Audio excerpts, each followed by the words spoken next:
Shalom! Ako si Rabbi Rich. Ngayon, sisisirin natin ang puso ng daan ng kaharian, partikular na nakatuon sa mga turo na matatagpuan sa Mateo, Fima 38 at 39. Sa talatang ito, tinatalakay ni Yeshua ang isang malalim na hamon, ang pagpili sa pagitan ng pagkapit sa sama ng loob at ang tawag para sa mas mataas na awa.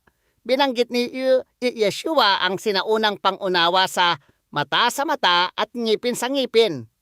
Bagamat orihinal na nilayon sa Torah bilang isang batas ng limitasyon, tinitiyak na ang tugon ay mananatiling patas at hindi lalala. Marami ang nagsimulang gamitin ito bilang katuwiran para sa personal na hinanakit. Layunin nitong mapanatili ang kaayusan, ngunit madalas na ginagawa ng kalikasan ng tao ang katarungan na isang siklo ng pait. Ngunit si Yeshua, ang ating dakilang hari, ay pinalalawak ang Torah sa pamamagitan ng pagtuon sa puso. Iminumungkahi niya na kapag tayo ay naharap sa isang insulto o pampublikong kawalan ng dangal, dapat nating piliin na huwag ibalik ang negativity.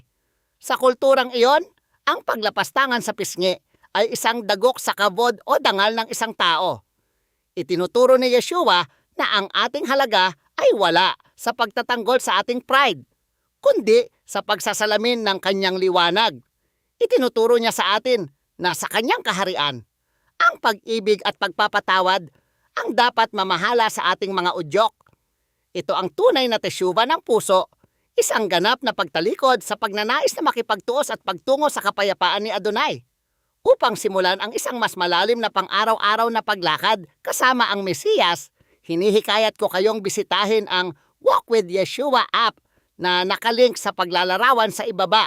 Sa milenyong paghahari, ang mapagsakripisyong pag-ibig na ito ang magiging pamantayan. Hinahanap ni Adonai ang mga magsasagawa ng realidad ng kahariang iyon ngayon. Kapag tumanggi tayong tularan ang negativity ng iba, hindi tayo nagpapakita ng kahinaan. Ipinapakita natin ang matinding lakas ng Ruach HaKodesh na nananahan sa loob natin. Ipinapakita natin na ang ating pagkakakilanlan ay nakaangkla sa Mesiyas. Ang ganitong uri ng pamumuhay na lumalakad ng higit pa sa kinakailangan ang nagpapatingkad sa isang naniniwala sa isang mundong nahahati. Nagbibigay ito ng banal na pagkakataon na ipakita sa iba kung bakit tayo naiiba at ituro sila sa biyaya ni Yeshua.